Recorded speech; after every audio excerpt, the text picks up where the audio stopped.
Good morning students. आज से हम लोग एंशियंट इंडिया को पढ़ाई करेंगे। एंशियंट इंडिया का ये मेरा पहला लेक्चर है, लेक्चर 1। और हम लोग पूरा अच्छा से NCERT RS शर्मा को पूरा अच्छा से फर्स्ट चैप्टर टू 27 चैप्टर अच्छा से पढ़ाई करेंगे, पूरा हिस्ट्री को। और हिस्ट्री में 3 पार्ट में डिवाइड किया, आप लोगों को पता है, ancient India, medieval India and modern India. तो हर एक चीज़ को हम लोग समझेंगे बारीकी से। पहला क्या आता है, तो हम लोग को सबसे पहले बेसिक जानना पड़ेगा। अब ये हिस्ट्री है। अब ये हिस्ट्री है तो हिस्ट्री हम लोग को पता है पीछे का चीज़, पीछे का। तो पीछे का तो हम लोग को टाइमलाइन पता होना चाहिए कि हर हिस्ट्री पूरा टाइम मेंटेन करता है।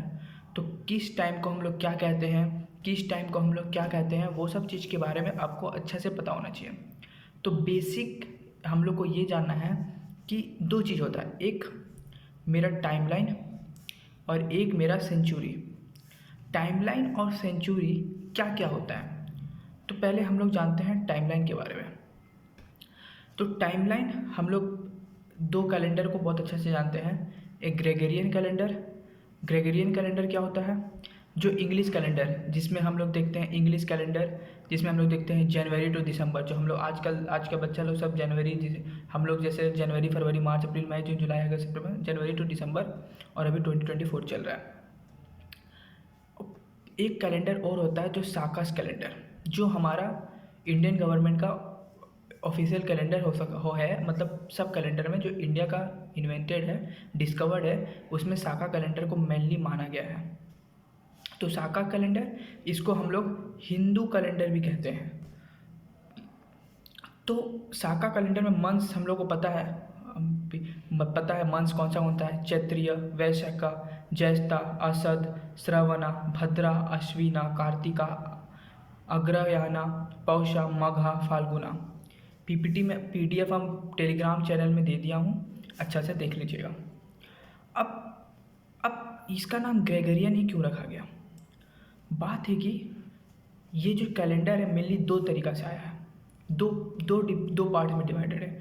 अब जैसे मेरा 2020 अभी क्या चल रहा है, 2024, तो कुछ में जाके ये 0 आया होगा।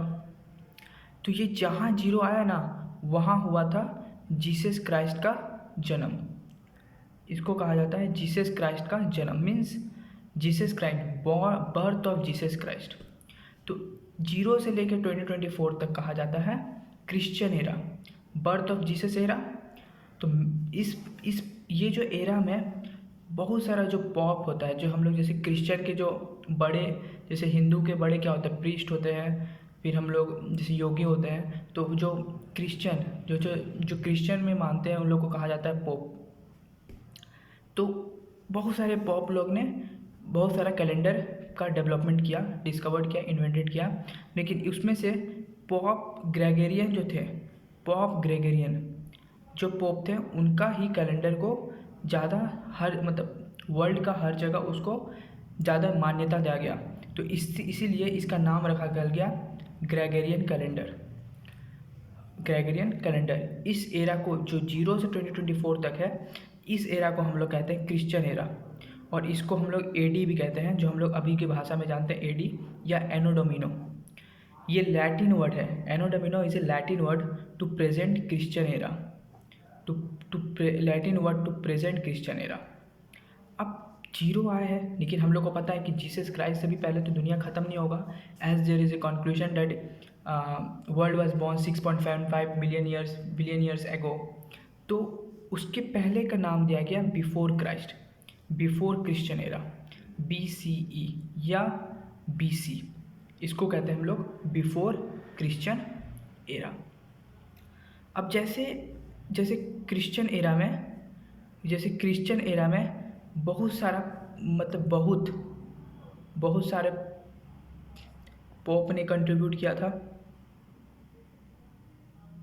उसी तरह हमारे जो इंडियन वाले में, Indian rulers were also having many calendar, बहुत सारे कैलेंडर इन लोगों ने भी डेवलप किया था। जैसे विक्रमादित्य कैलेंडर था, जिसका टाइमलाइन हम लोग अगर देखें तो 58 BC में। साकास कैलेंडर, गुप्ता कैलेंडर, लेकिन इसमें से साकास कैलेंडर एंड गुप्ता कैलेंडर। लेकिन इसमें से सबसे ज़्यादा जो इंडियन गवर्नमेंट का एस्टेब्लिशमेंट है वो साका कैलेंडर को सबसे ज़्यादा एस्टेब्लिशमेंट दिया गया है। अब देखिए, कैलेंडर के बारे में हो गया, मीन्स हम लोग पढ़ लिए ग्रेगोरियन टाइमलाइन के बारे में। अब हम लोग आते हैं सेंचुरी को पढ़ने के लिए। सेंचुरी क्या होता है, हम लोग को पता है पीरियड ऑफ 100 ईयर्स। जैसे India, world is now living on 24th century. India और world is living in 21st century. अब 21st सेंचुरी का मतलब क्या, वो 21st सेंचुरी चल रहा है, मीन्स 2000 से लेके 2100 तक। समझिए। तो अब हम लोग मेन चीज़ में आते हैं। Now we are coming to the main part. अब इंडियन को हिस्ट्री को 3 पार्ट में डिवाइड किया गया, एक एंशिएंट, एक मेडिवल और एक मॉडर्न। ये कौन किया, हु डन इट? जब ब्रिटिशर्स लोग आए थे, व्हेन ब्रिटिशर्स केम, या वेस्टर्न कॉलोनियल,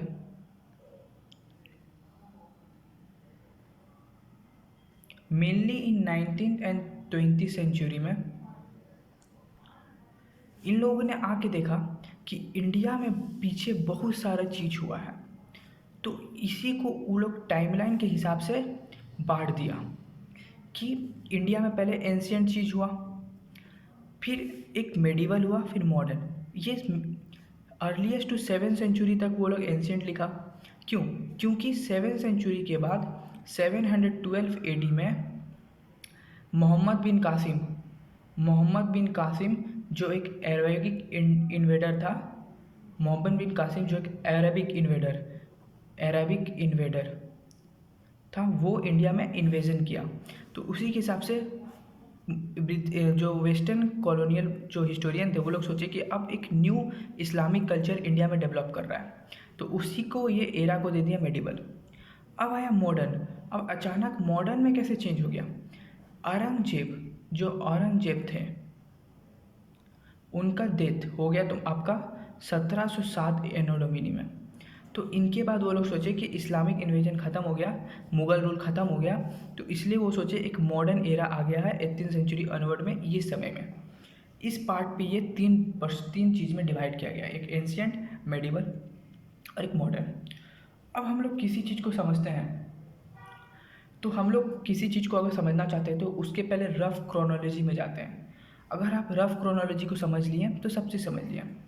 जैसे अगर हम टाइम लेते हैं 2 मिलियन BC से लेके 10,000 BC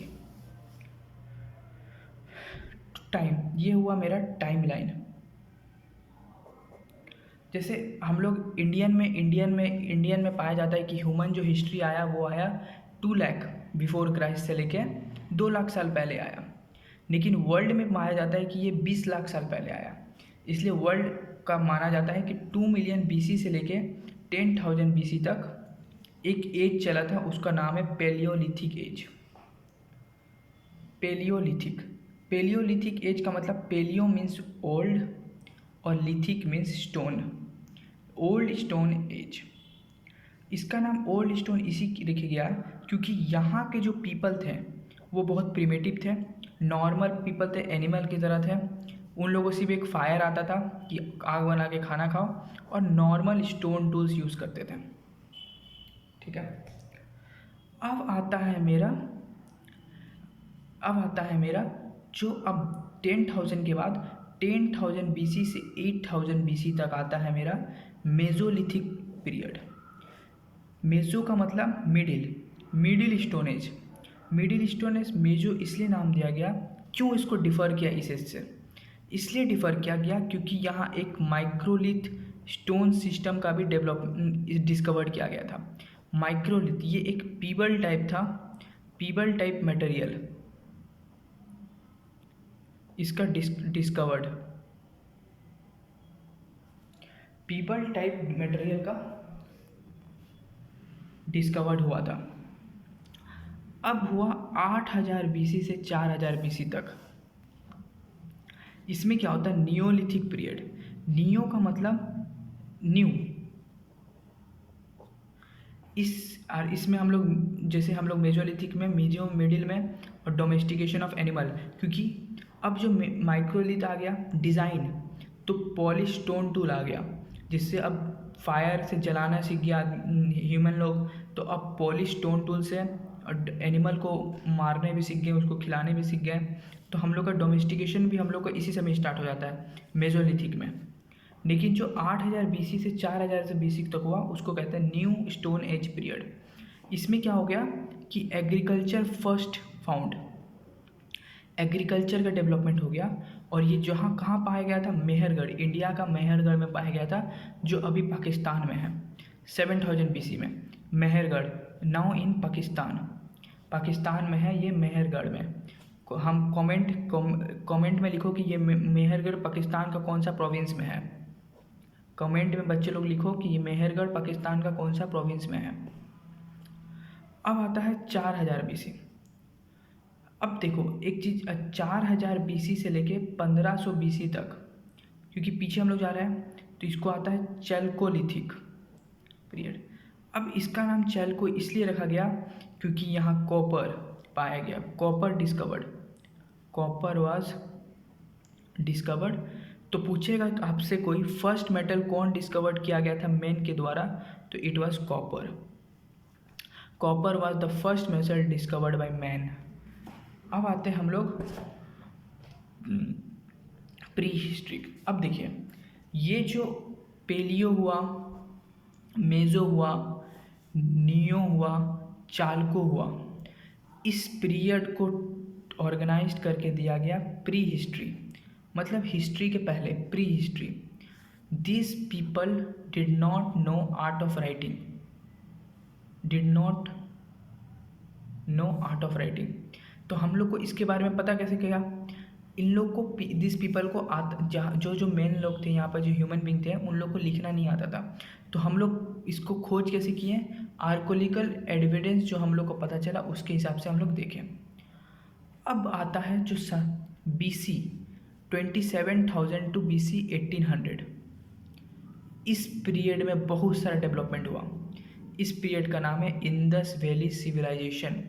Indus valley civilization, Indus valley civilization में क्या हुआ कि मतलब इस पीपल को लिखना आता था, they knew writing but they were unable to read, या हम लोग कह सकते थे जो उन लोग जो इस लैंग्वेज में लिखते थे वो हम लोग पढ़ नहीं पाते थे, अनडिसिफर्ड था। तो इनके बारे में पता कैसे चला हमको, आप कहेंगे आर्कोलॉजिकल एविडेंस, ठीक है, एक पाया गया हम लोग को आर्कियोलॉजिकल एविडेंस के द्वारा, और दूसरा उसी समय में जो दूसरा क्लैन होता है, जैसे दूसरा सिविलाइजेशन होता है मेसोपोटेमियन सिविलाइजेशन, उन लोगों के लेखक जो थे, हम लोग मेसोपोटेमियन लैंग्वेज पढ़ सकते थे, तो उनके स्क्रिप्ट से पता चला कि उस समय और एक सिविलाइजेशन था, इंडस वैली सिविलाइजेशन, और इस सिविलाइजेशन को हम लोग हड़प्पन सिविलाइजेशन भी कहते हैं। This civilization also known as Harappan civilization, first urban civilization of India. Harappan civilization was the first urban civilization of India, first urban, इस सिविलाइजेशन को हड़प्पन सिविलाइजेशन भी कहते हैं। और इस एज को हम लोग ब्रोंज एज भी कहते हैं, क्यों, क्योंकि यहाँ पर ब्रोंज भी पाया गया था। अब ब्रोंज, आप बोलिएगा ब्रोंज कैसे पाया गया था, क्योंकि हम लोग को कैलोलिथिक में क्या पाया गया था, कॉपर, कैलोलिथिक में कॉपर पाया गया था। अब ब्रोंज क्या होता है, एक मेटल नहीं होता, वो alloy of copper and tin. जैसे हम लोग को कॉपर पाया गया था अफगानिस्तान के इलाका पे, सॉरी इंडिया के इलाका पे, और टिन पाया गया था अफगानिस्तान के इलाका पे। तो अब दोनों मिल गया, तो इंडस वैली सिविलाइजेशन के पास ब्रोंज पाया गया हम लोग को, रिवर इंडस के पास। और रिवर इंडस के पास क्या है, इस तरफ इंडिया है, उस तरफ अफगानिस्तान है। तो पहले का इंडिया जो पाकिस्तान को लेके था, और अफगानिस्तान की तरफ हम लोग को टिन पाया जाता था, और इस तरफ हम लोग को कॉपर पाया गया था। तो दोनों को मिला गया तो हम लोग एक ब्रोंज पाया गया, जिसको इंडस सिविलाइजेशन को हम लोग ब्रोंज एज भी कहते हैं। अब आ गया, अब हम लोग 1800 BC तक देख लिया। अब हम लोग आते हैं 1500 BC, 1500 BC में। अब यहाँ से क्या आता है, वैदिक एज। वैदिक एज आ जाता है, आर्यन का इन्वेजन होता है, और ये आर्यन लोग लाते हैं वैदिक पीरियड। जैसे हम लोग को वैदिक एज आता है, मतलब अब स्क्रिप्ट, अब यहाँ से मेन हिस्ट्री स्टार्ट होता है, जिससे हम लोग को पता चलता है कि हम लोग समझ सकते हैं क्या क्या लिखा गया है। जैसे ऋग वेदा, सामवेदा, यजुर्वेदा, अथर्ववेदा, ये लोग एक ही तारीख में नहीं रिसाइटेड किया गया था, अलग अलग टाइप में। तो एक होता अर्ली वैदिक एरा और एक होता लेटर वैदिक एज। तो अर्ली वैदिक एज चलता है 1500 से लेकर 1000 BC तक, और जो लेटर वैदिक एज चलता है 1000 से लेकर 600 BC तक। अब 1500 में ऋग वेदा बना था और इसमें समा, यजुर, अथर्ववेदा। इस एज को हम लोग आयरन एज भी कहते हैं, क्योंकि इस बार में आयरन पा गया था। तो हम लोग से पूछेगा, कोई अगर क्वेश्चन पूछेगा, फर्स्ट मेटल फाउंड, तो हम लोग कहेंगे कॉपर। फोकर कब फाइंड गया था? कैलोलिथिक। सेकेंड कब पाया गया था? ब्रोंज। कब पाया गया था? इंदस। बोले ना, अफगानिस्तान और इंडिया। थर्ड क्या हुआ? आयरन। कब पाया गया था? आर्यन एज में, मतलब वैदिक एज में। तो पहला हो गया मेरा पास कॉपर, दूसरा ब्रोंज, तीसरा आयरन। अब हम लोग चलते हैं, historic age started from Vedic age. क्यों historic age started from Vedic age? Why historic age is started from Vedic age? Because this people were known as nomadic और tribal, and they knew the art of writing. Over a period they congratulate themselves in big clan. जो Vedic as के बाद वो लोग tribal people रहते हैं, छोटे tribal people, और उसके बाद कुछ over a period of time वो अपने में एक बड़े बड़े क्लैन बनने लगते हैं, बिग क्लैन, और 16 क्लास किंग क्लैन बनाते हैं। 16 क्लैन और किंगडम का फॉर्मेशन होता है 16, और यही 16 को हम लोग कहते हैं महाजनपदस, जो हमारा 600 BC में होता है, महाजनपदस एरा। 16 great kingdom.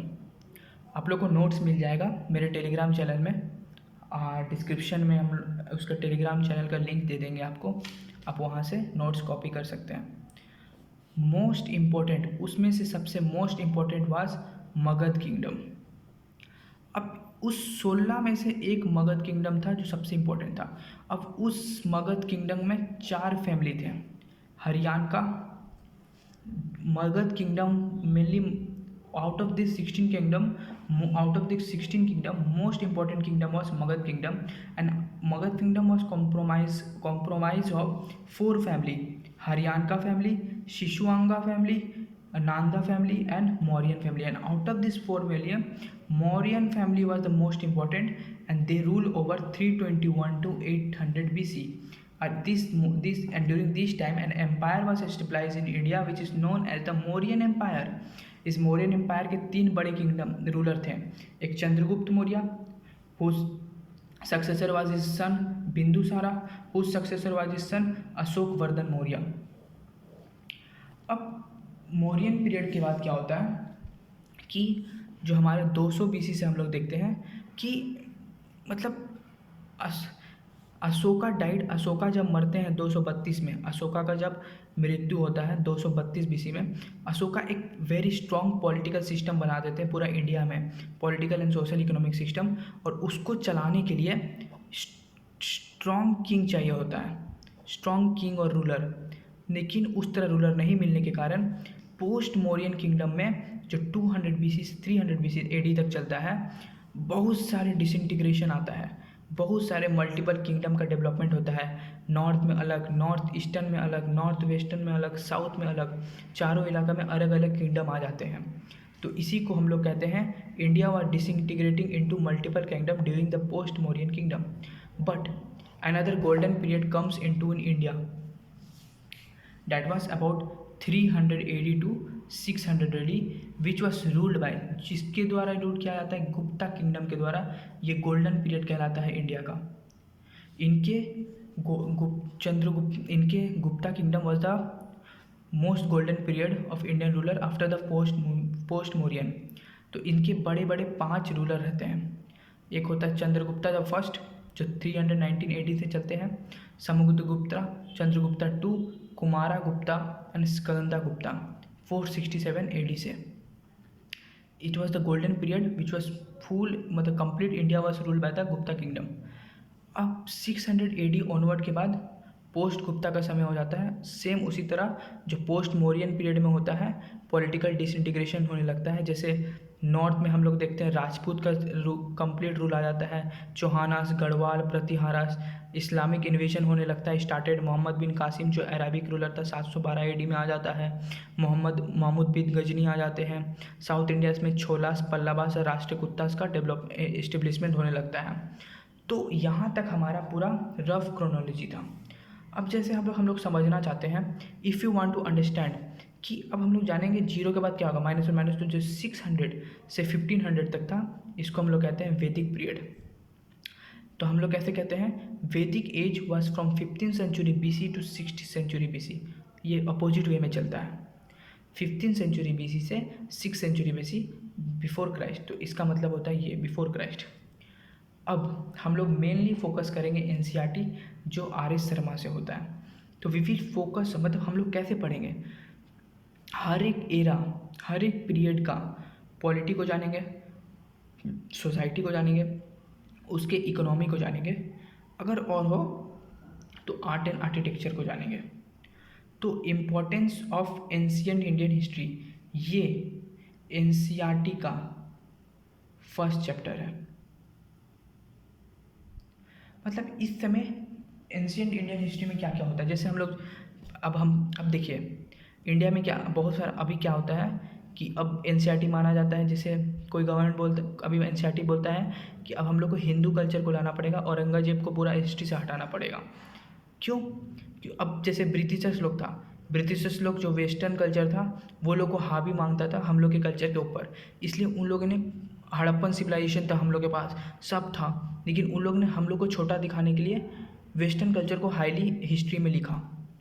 उसी तरह जो इस हिंदू हिस्टोरियन होते हैं वो इस्लामिक कल्चर को नहीं देखना चाहते हैं, कम दिखाते हैं। जो सेकुलर होते हैं वो दोनों को स्टेपलाइज दिखाते हैं कि मतलब हर रिलीजन का इंडिया पे पहले से पूरा डेवलपमेंट था, मतलब सेकुलर था इंडिया पहले से ही। लेकिन जो जैसे कम्युनिस्ट और मार्क्सिस्ट होते हैं वो बोलते हैं कि रिलीजन से कुछ लेना देना नहीं है, अमीर गरीब को लूट रहा था, यही सब जब था। तो इसी तरह जो इस चैप्टर में जो RS शर्मा है जो NCERT में इसी चैप्टर में इस सब चीज़ पे बात किया गया है।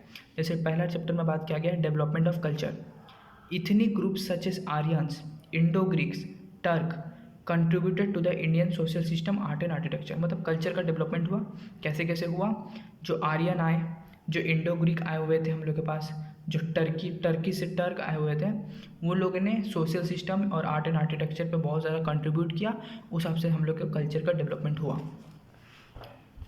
सेकेंड पॉइंट, अगर हम लोग सेकेंड पॉइंट पे जाते हैं तो हम लोग पढ़ते इंटरेक्शन। अब कल्चर का डेवलपमेंट हो गया, इंटरेक्शन कैसे हुआ, प्री आर्यन करियर, मतलब आर्यन के पहले, आर्यन कब आए थे, वैदिक एज में। वैदिक एज में क्या हुआ था, आर्यन हुआ था वैदिक एज में। वैदिक एज में क्या हुआ था, बताइए भूल गए, वैदिक एज में आर्यन इन्वेजन हुआ था। ऋग वेदा, समावेदा, यजुर्वेदा, अथर्वा वेदा, ये हुआ था। हम लोग इसको आयरन एज भी कहते हैं क्योंकि आयरन पाया गया था। तो इंटरेक्शन हुआ, pre Aryan culture with Dravidian and Tamil, east and west culture kept unique feature, मतलब हर कल्चर को मिलके एक यूनिक फीचर मिलता है हम लोग को। आइडियाज़ ऑफ, अब जैसे हम लोग को ideas of Pali and Sanskrit text appeared in Sangam literature, मतलब दो कम्युनिटी जब मिलते हैं, जैसे आर्यन मिले इधर से, उधर से डेविडियन मिले, तो दोनों की चीज़ हम लोग को एक संगम लिटरेचर में मिलता है। जैसे आज के काशी तमिल संगम हो रहा है, इसी कारण संगम लिटरेचर के कारण, ये सबको संगम लिटरेचर से ही ये सब चीज़ का डिस्कवर हुआ था। अब religion, India has been cradle of Hinduism, Buddhism, Jainism, बहुत पहले से हो रहा है। नेम ऑफ द कंट्री, अब हम लोग का जो नाम दिया गया वो किसके द्वारा गया था, इंडिया वॉज नेम एज भारतवर्षा। भारतवर्षा मतलब कहाँ से लेके, अफ़गानिस्तान से लेके पूछा नीचे तक कन्याकुमारी तक, उसको हम लोग भारतवर्षा कहते हैं। लेकिन भारतवर्षा का जो वर्ड है उसका आचार्य चाणक्य में भी उसका उल्लेख हुआ है। जिक्र हुआ, लेकिन पूरा भारतवर्ष को कोई रूल नहीं किया गया कर पाया था। After the name of tribe called Bharat, Bharatas के ट्राइबल पीपल के नाम के ऊपर ही भारतवर्ष का नाम दिया गया था। अब ज्योग्राफी के आते हैं। बोला जाता है कि the geographical stretch from Himalayas to the sea view, मतलब समुद्र तक जो उसका ऑथोरिटी स्टेबलाइज करेगा उसको चक्रवर्तींस कहेंगे। मतलब जो हिमालय से लेके पूरा नीचे तक, जो सी तक, हिमालय से लेके जो सी तक के पूरे ऑथोरिटी को जो अपने अंदर लाएगा उसको हम लोग कहेंगे चक्रवर्तींस। ऐसे बहुत सारे रूलर उसको अपने चक्रवर्तींस कहते हैं। फिर रोल ऑफ फॉरेनर्स क्या होता है? फॉरेनर्स तो जानते ही हैं, पहले से उधर से ग्रीक आ जाता है, उधर से पर्शियन आ जाता है, सब मिलके एक अपना ही डेवलपमेंट होता है। फिर लैंग्वेज, बहुत सारे लैंग्वेज के मिक्सचर से इंडिया का एक पार्ट में दूसरा लैंग्वेज बोला जाता था तो दूसरे पार्ट में दूसरा। तो यही चीज़ है मतलब एनसीईआरटी के पहले चैप्टर में। तो इस नोट्स को, जो मेरा हैंड रिटन नोट्स है, आपको टेलीग्राम चैनल में मिल जाएगा। एंड जो मेरा बुक का नोट्स है, चलिए, जो इसको हम लोग सिंप्लीफाई वर्जन में लिखे हुए हैं, वो भी आपको टेलीग्राम में मिल जाएगा कुछ समय में। और टेलीग्राम का लिंक हम डिस्क्रिप्शन में दे दिए हैं, डिस्क्रिप्शन में लिंक रहेगा, वहाँ से ज्वाइन कर लीजिएगा डिस्क्रिप्शन में। एंड तो ये सीरीज स्टार्ट हो गया एंशिएंट इंडिया का। अब आस्ते आस्ते 2 चैप्टर से लेकर 27 चैप्टर तक पूरा पढ़ाया जाए आपको इस सीरीज़ में। Thank you, all the best.